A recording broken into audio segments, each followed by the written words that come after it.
ఓం శాంతి. బ్రహ్మబాబా యొక్క 25 విశేషతలలో 25వ విశేషత సదా నిరాకారి, నిరహంకారి మరియు నిర్వికారి స్థితి యొక్క అభ్యాసం. ఫస్ట్ పాయింట్, బ్రహ్మబాబా సమానం కర్మాతీత స్థితిని అనుభవం చేసుకోవటానికి నిరంతరము అభ్యాసం చేయాలి. నిరాకారి స్థితిలో ఉంటూ సాకారంలోకి వచ్చి కార్యం చేస్తున్నాను. ఈ స్మృతి యొక్క అభ్యాసం నేచర్గా అయితే నిరంతరము నిరహంకారి, నిర్వికారి స్థితిలో స్థితం కాగలరు. ఏ విధంగా ఎవరైనా ఎక్కడి నుండైనా వస్తే వారికి ఆ స్మృతి సదా ఉంటుంది, నేను అక్కడి నుండి వచ్చాను అని.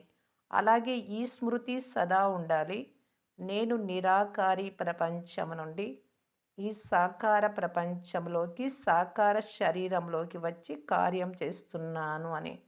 మధ్య మధ్యలో ప్రతి పని చేస్తూ ఈ స్థితి యొక్క అభ్యాసం చేస్తూ ఉండాలి. నిరాకారి సాకారంలోకి వస్తూనే నిరహంకారి, నిర్వికారి తప్పక కాగలరు. 2. బాప్ సమాన్ సర్వగుణాలలో మాస్టర్ సాగర్గా అనుభవం చేసుకోవటానికి మీ నిర్ణయ శక్తిని వృద్ధి చేసుకోవాలి. నిర్ణయ శక్తిని వృద్ధి చేసుకోవటానికి మీ శ్రేష్ట స్థితి నిరాకారి, నిరహంకారి, నిర్వికారి, నిర్వికల్పగా కావాలి. ఒకవేళ ఈ నాలుగింటిలో ఏదేని లోపం ఒక్కటి ఉన్నా ఈ శ్రేష్ట ధారణ లేకపోవడంతో సంతుష్టత ఉండదు. ప్రాప్తించిన జ్ఞానాన్ని మరియు శక్తులను సమయానుసారంగా కార్యంలోకి తీసుకురావాలి. చాలా మంచి విషయాలు అని కేవలం అనుకుంటూ బుద్ధి యొక్క ఇనప్పెట్టెలో ఉంచుకొని కేవలం వింటూ బుద్ధిలో ఉంచుకొని ఆనందపడకండి. మాటి మాటికి స్వయం కొరకు, సర్వాత్మల కొరకు కార్యంలోకి తీసుకురావాలి. 3. మనస, వాచ, కర్మణ మూడింటిని సరిచేసుకోవటానికి మూడింటి కొరకు కేవలం 3 అక్షరాలను గుర్తుంచుకోవాలి. 1 మనస్సు కొరకు నిరాకారి, 2 వాచా కొరకు నిరహంకారి, 3 కర్మ కొరకు నిర్వికారి. ఈ 3 విషయాలు గుర్తు ఉంటే మనస్సు, వాక్కు, కర్మ 3 చాలా మంచిగా కాగలవు. ఎంత నిరాకారి స్థితిలో ఉంటే అంత నిరహంకారి మరియు నిర్వికారిగా కూడా కాగలరు.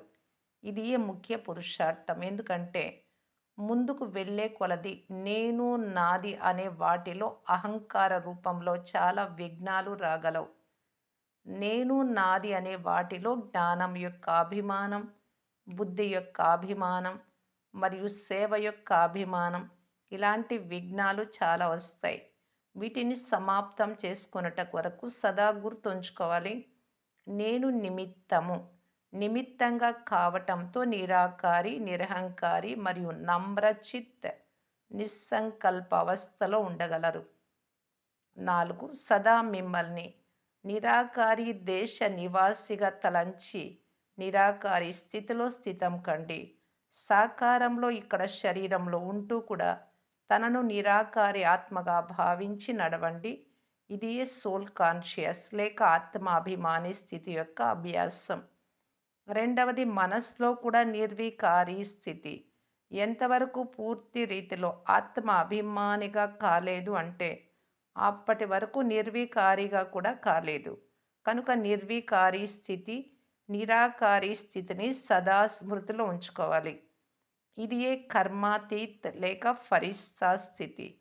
ఫరిస్తాగా ఎప్పుడు కాగలరు అంటే ఎప్పుడు ఏదే కానీ అపవిత్రత 5 తత్వాల ఆకర్షితం చేయనప్పుడు. కనుక కొంచెం కూడా మనస్స సంకల్పంలో కూడా అపవిత్రత ఉండరాదు. 5. సాక్షాత్కార మూర్తి అయి వారసులను, ప్రజలను తయారు చేయటానికి నిరాకారి, నిరహంకారి, నిర్వికారి స్థితిలో స్థితమయ్యే పురుషార్థం చేయాలి. కొంచెం సంకల్పంలో కూడా వికారాల అంశం ఉండరాదు. నాది, మీది, గౌరవము, మర్యాదలు ఇవి కూడా వికారాలే. ఇప్పుడు వికారాల అంశాన్ని సంకల్పంలో కూడా టచ్ కానియరాదు.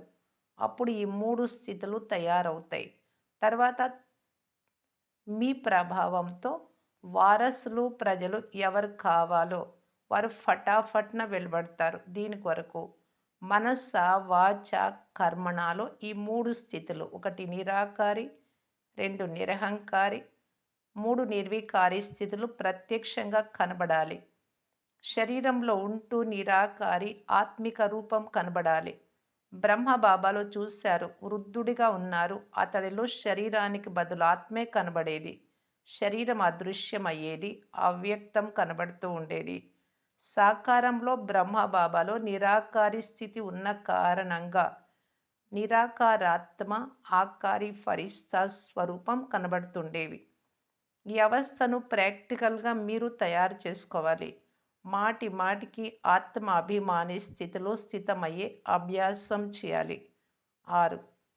ఏ విధంగా తన సాకార స్వరూపం శరీరం సదా మరియు స్వతహాగా స్మృతి ఉంటుందో అభ్యాసం చెయ్యరు. నేను శరీరము అని. ఇంకా దానిని మర్చిపోవటానికి అభ్యాసం చేస్తారు. అలా మీ నిజ నిరాకారి స్వరూపం లేక వరదాని స్వరూపాన్ని సదా స్మృతిలో ఉంచుకోవాలి. అపవిత్రత లేక విస్మృతి యొక్క నామ్ నిషాన్ కూడా ఉండరాదు. అపవిత్ర సంస్కారం నాది కాదు, అది శూద్ర సంస్కారం. అలా అనుభవం కావాలి. శూద్రుల సంస్కారాన్ని నాది అనుకొని మాయకు వశం అవుతారు. ఈ చిన్న పొరపాటును చెక్ చేసుకొని నిరాకారి, నిరహంకారి, నిర్వికారిగా కండి. పవిత్ర భవ మరియు యోగి భవ యొక్క మొదటి లెసన్ను ప్రాక్టికల్లోకి తీసుకురావాలి. అప్పుడు బాబా సమానంగా కాగలరు. 7. నిరాకారి స్థితి న్యాచురల్ మరియు నేచర్గా ఎప్పుడు అవుతుంది అంటే నిరహంకారిగా అయినప్పుడు. అహంకారము, అభిమానము అనేక ప్రకారాలుగా ఉంటుంది. కొద్దిమంది పిల్లలు పైపైన రూపంలో దేహ అహంకారం పైన ఆకర్షణ, అభిమానం ఉంచుకోరు. తన విశేష సంస్కారము, బుద్ధి విశేషత, గుణాల విశేషత, ఏవైనా కళల విశేషతపై, ఏదేని శక్తి విశేషతపై అభిమానం అనగా అవి నాలో ఉన్నాయి లేక ఉంది అనే అహంకారము లేక నశ, రోబ్ ఇవి కూడా సూక్ష్మ అభిమానాలే. ఈ అభిమానము ఆకారి ఫరిస్తా లేక నిరాకారి స్థితిని అనుభవం కానివ్వదు. చెక్ చేసుకోండి. ఏ ప్రకారమైన అభిమానము లేక అహంకారం అంశ రూపంగానైనా నాలో ఉందా లేదా అని. అంశ మాత్రం ఉండి ఉంటే కూడా సమయం వచ్చినప్పుడు మోసగిస్తుంది. కనుక లక్ష్యాన్ని, లక్షణాలను సమానంగా చేసుకోవాలి. అప్పుడు బ్రహ్మబాబా సమానంగా కాగలరు. 8. మీ ఒరిజినల్ అనాది స్టేజ్ నిరాకారి. నిరాకారి ఆత్మ ఈ శరీరంలో ప్రవేశించింది. అహంకారం రావటానికి డోర్, తలుపు ఒక శబ్దం నేను. ఎప్పుడు నేను అనే శబ్దం వస్తుందో అప్పుడు మీ ఒరిజినల్ ఆత్మస్వరూపాన్ని ఎదురుగా గుర్తు తెచ్చుకోవాలి. నేను ఎవరు? నేను అంటేనే ఒరిజినల్ నిరాకార స్వరూపమే గుర్తు రావాలి. కనుక నిరాకారి, నిరహంకారిగా కావటానికి సహజ విధి. ఎప్పుడు నేను అనే శబ్దం యూస్ చేస్తారో వెంటనే తన నిరాకారి ఒరిజినల్ స్వరూపం ఆత్మని ఎదురుగా తెచ్చుకోవాలి. నిరహంకారిగా కావటానికి సహజ సాధనాన్ని మీ స్వంతం చేసుకొని చూడండి. దేహ అభిమానం యొక్క నేను అనేది సమాప్తం అవుతుంది. నేను నిరాకారి ఆత్మను అనే ఈ శబ్దం దేహభాన్ నుండి భిన్నంగా తీసుకెళ్తుంది. 9. నిర్మాణత అనగా నమ్రత సహజంగా నిరహంకారిగా చేస్తుంది. నిర్మాణత యొక్క బీజానికి ఫలం మహానత అనే ఫలాన్ని స్వతహాగా ప్రాప్తి చేయిస్తుంది. అనగా నమ్రత బీజము, దాని ఫలం మహానత. నిరహంకారిగా కావటానికి విశేష చిహ్నం నిర్మాణత. 1 వృత్తి, 2 దృష్టి, 3 వాణి మరియు 4 సంబంధ సంపర్కం. నాలుగింటిలో నిర్మాణత ఉండాలి. ఒకవేళ మూడింటిలో ఉంది, ఒకదానిలో లేదు అంటే అహంకారం రావటానికి మార్జిన్ ఉంది. కనుక నిర్మాణత యొక్క గుణాన్ని ధారణ చేసి నిరాకారి, నిరహంకారిగా కండి. అప్పుడు మీ శుద్ధ వృత్తి ద్వారా ఆత్మిక వైబ్రేషన్స్ వ్యాపింపచేసే సేవ చేయగలరు. ఎవరి పట్లనైనా వ్యర్థ వైబ్రేషన్స్ ధారణ చేసినట్టయితే ఆత్మిక వైబ్రేషన్స్ ఎవ్వరికీ వ్యాపింప చేయలేరు. అనగా మనసా సేవ చేసిన ఫలితం ఉండదు కనుక మనస్సు బుద్ధిని వ్యర్థం నుండి పూర్తిగా ఫ్రీ చేసుకోవాలి. 10. ఏ విధంగా సాకారంలోకి రావటం న్యాచురల్ అయిందో అలాగే ఒకటి నేను నిరాకారి శ్రేష్టాత్మను, 2 ఆకారి ఫరిస్తాను అనే 2 స్మృతులు న్యాచురల్‌గా కావాలి. బాప్ మరియు దాదా ఇరువురు నిరాకారి మరియు ఆకారి ఫరిస్తా. మీకు ఇరువురిపైన ప్రేమ ఉంటే వారి సమానం నిరాకారి ఫరిస్తాగా కావాల్సి పడుతుంది. దీని కొరకు ప్రాక్టీస్ చేయండి. ఇప్పుడిప్పుడు ఆకారి, ఇప్పుడిప్పుడు నిరాకారి. సాకారంలోకి వస్తూ కూడా ఎప్పుడు కావాలి అంటే అప్పుడు ఆకారి మరియు నిరాకారి స్థితిలో స్థితమైపోండి. ఇది ఎప్పుడవుతుంది ఈజీగా అంటే, ఎప్పుడైతే రోజంతా మనస్సు, బుద్ధిని నిరాకారి, ఆకారి స్థితిలో స్థితం చేసి అభ్యాసం చేస్తూ ఉంటే, అప్పుడు సెకండ్ ఈ 2 రూపాలలో ఈజీగా ఉండగలరు. ఈ అభ్యాసం నుండి నిరహంకారి, నిర్వికారిగా కాగలరు. 11. నిరాకారి స్థితిలో స్థితం కావటానికి మొదట మీ దేహ స్మృతి నుండి భిన్నంగా కండి. ఎంత దేహ స్మృతి నుండి భిన్నంగా అవుతారో అంత బాబాకు సర్వులకు ప్రియంగా కాగలరు. ఎందుకంటే అతీతం అనగా ఆత్మాభిమాని. ఆత్మ రూపంలో ఎవరిని చూసినా ఆత్మిక ప్రేమ ఉత్పన్నమవుతుంది. దేహ అభిమానంతో లేక దేహ దృష్టితో చూసినట్లయితే దేహం వైపు దృష్టి వెళ్ళినట్లయితే వ్యక్త భావము కారణంగా అనేక భావాలు ఉత్పన్నం కాగలవు. అప్పుడప్పుడు మంచిగా అనిపిస్తారు, అప్పుడప్పుడు చెడుగా అనిపిస్తారు. కానీ ఆత్మిక భావంలో ఆత్మిక దృష్టి ఆత్మిక వృత్తిలో ఉన్నట్టయితే అందరూ ప్యారాగా అనుభవం అవుతారు. ఈ ఆత్మిక ప్రేమ అహంకారాన్ని సమాప్తం చేస్తుంది. తర్వాత ఏ పాత స్వభావ సంస్కారాలు కూడా తమ వైపు మిమ్మల్ని ఆకర్షితం చేయలేవు. అనగా నిర్వికారి స్థితి అనుభవం అవుతుంది. కేవలం దీని కొరకు నడుస్తూ, తిరుగుతూ మధ్య మధ్యలో నేనాత్మ అశరీరిని అని అభ్యాసం చేస్తూ ఉండాలి. 12. నిరాకారి మరియు నిర్వికారి స్థితిలో స్థితమైనట్టయితే నిర్వాణ స్థితి యొక్క అనుభవం అవుతుంది. ఇది నిర్వికల్ప స్థితి కూడా. సాకారంలో ఉంటూ నిరాకారి స్థితి స్మృతిలో ఉండాలి. నిరాకారి అయి సాకార అనగా శరీరము ద్వారా వాణి మరియు కర్మలోకి రావాలి. అసలు స్వరూపం నిరాకారం, సాకార శరీరము ఆధారంగా తీసుకున్నది. ఆధారంగా ఈ శరీరం ఉంటే కూడా నిరాకారి స్వరూపాన్ని మర్చిపోరాదు. ఎప్పుడైతే ఒక్కసారి పరిచయం నేను ఆత్మ అని లభించిందో, స్మృతిలోకి వచ్చినదో నేను నిరాకారి ఆత్మ అని ఈ జ్ఞాన శక్తితో స్వరూపాన్ని తెలుసుకున్నారు. ఏ విధంగా శరీరాన్ని మర్చిపోవాలి అనుకుంటే మర్చిపోలేకపోతున్నారో అలాగే ఈ ఆత్మిక స్వరూపాన్ని ఎలా మర్చిపోతున్నారు? మీ రూపాన్ని మీరు అదే కదా. నడుస్తూ తిరుగుతూ కార్యం చేస్తూ కేవలం చెక్ చేసుకోవాలి. నిరాకార ఆత్మను సాకార శరీరాన్ని ఆధారం చేసుకొని ఈ కార్యం చేస్తున్నానా? ఇలా చెక్ చేసుకుంటూ ఉన్నట్టయితే స్వతహాగా నిరాకారి స్థితి, నిర్వికారి, నిర్విఘ్న స్థితి తయారవుతుంది. శ్రమ నుండి విడుదలవుతారు. 13. ఇప్పుడు నిరాకారి అయి ఇంటికి వెళ్ళాలి. ఎక్కడికి వెళ్ళాలో అక్కడ వేషాన్ని తయారు చేసుకోవాల్సి పడుతుంది. అలాంటి పురుషార్థం చేయాలి. ఎప్పుడు ఈ స్మృతి ఉంటుందో నిరాకారి ఇంటికి వెళ్ళాలి అని ఆ స్మృతి నుండి స్వతహాగా సర్వ సంబంధాలు సర్వ ప్రకృతి యొక్క ఆకర్షణల నుండి భిన్నంగా అనగా సాక్షిగా కాగలరు.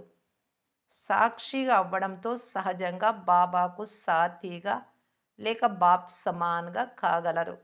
అందరికీ జ్వాలారూపం మీ నుండి కనబడుతుంది కనుక మీ లాస్ట్ స్టేజ్ సర్వ కర్మ బంధనాల నుండి ముక్త్ కర్మాతీత్ నిరాకారి నిర్వికారి స్థితి. ఇప్పుడు ఇలాంటి స్టేజ్ సంఘటన రూపంలో తయారు చేసుకోవాలి. అప్పుడు వినాశన దృశ్యాలు మరియు వాటితో పాటు క్రొత్త ప్రపంచం యొక్క సుందర దృశ్యాలు స్పష్టంగా కనబడతాయి. 14. వరదాత తండ్రి ద్వారా పిల్లలందరికీ అశరీరీ భవ, నిరాకారీ భవ, నిరహంకారీ భవ, నిర్వికారీ భవ వరదానాలు ప్రాప్తించాయి. ఇప్పుడు ఈ వరదానాలను సాకార రూపంలోకి తీసుకొని రండి అనగా స్వయాన్ని జ్ఞానమూర్తి, స్మృతిమూర్తి మరియు సాక్షాత్కార మూర్తిగా తయారు చేసుకోవాలి. ఎవరు ఎదురుగా వచ్చినా మీ మస్తకము ద్వారా మస్తక మణి వారికి కనిపించాలి. నేత్రాల ద్వారా జ్వాల కనిపించాలి. నోటి ద్వారా వరదానాల మాటలు వెలువడడం కనిపించాలి. ఇప్పుడు ఈ విధితో ఈశ్వరీయ సేవను సంపన్నంగా చేయాలి అనగా స్వయాన్ని బాబా సమానంగా చేసుకోవాలి. మీ నిజ స్వరూపం వరదాని స్వరూపం సదా స్మృతిలో ఉంచుకోవాలి. అపవిత్రత విస్మృతి యొక్క నామ్ నిషాన్ కూడా ఉండరాదు. 15. పిల్లలు నిరాకార స్వరూపం నుండి శివబాబా నుండి ముఖ్య శిక్షణ యొక్క వరదానం నిరాకారి కర్మాతీత్ భవ మరియు బ్రహ్మబాబా సాకార స్వరూపం యొక్క విశేష వరదానము సాకార్ సమాన్ నిరహంకారి మరియు నిర్వికారీ భవ. ఇప్పుడు ఈ వరదానాలను సదా స్మృతిలో ఉంచుకొని సఫలతామూర్తులుగా కండి. నేను బాలకుడి నుండి మాలికుడను. ఈ స్మృతి ద్వారా నిరహంకారి నిరాకారి స్థితిని అనుభవం చేసుకోవాలి. బాలక్ అనగా బిడ్డగా కావడము అంటే సదా కొరకు మాయ నుండి రక్షింపబడడం. మాయ నుండి రక్షించుకోవటం అనగా నేను బాబా బిడ్డను ఈ స్మృతిలో ఉండాలి. బ్రహ్మ బాబా ద్వారా లాస్ట్లో ఈ మహావాక్యాలు ఉచ్చరింపబడ్డాయి. 18th జనవరి 1969 సంవత్సరం లాస్ట్ రోజు శరీరం వదలటానికి ముందు ఈ మహావాక్యాలను ఉచ్చరించి వెళ్ళి శరీరం వదిలి అవ్యక్త ఫరిస్తా అయ్యారు. బ్రహ్మబాబా యొక్క లాస్ట్ శబ్దాలు నిరాకారి నిర్వికారి నిరహంకారి ఈ మూడు విశేషతలు నిమిత్త భావము నుండి స్వతహాగా రాగలవు. ఈ మూడు రావాలి. నిరాకారిగా మనస్సుకు, కర్మ నిర్వికారిగా, మాటలు నిరహంకారిగా ఉండాలి అంటే నిమిత్త భావంతో ఉంటే ఇవి ఈజీగా వస్తాయి. ఓం శాంతి.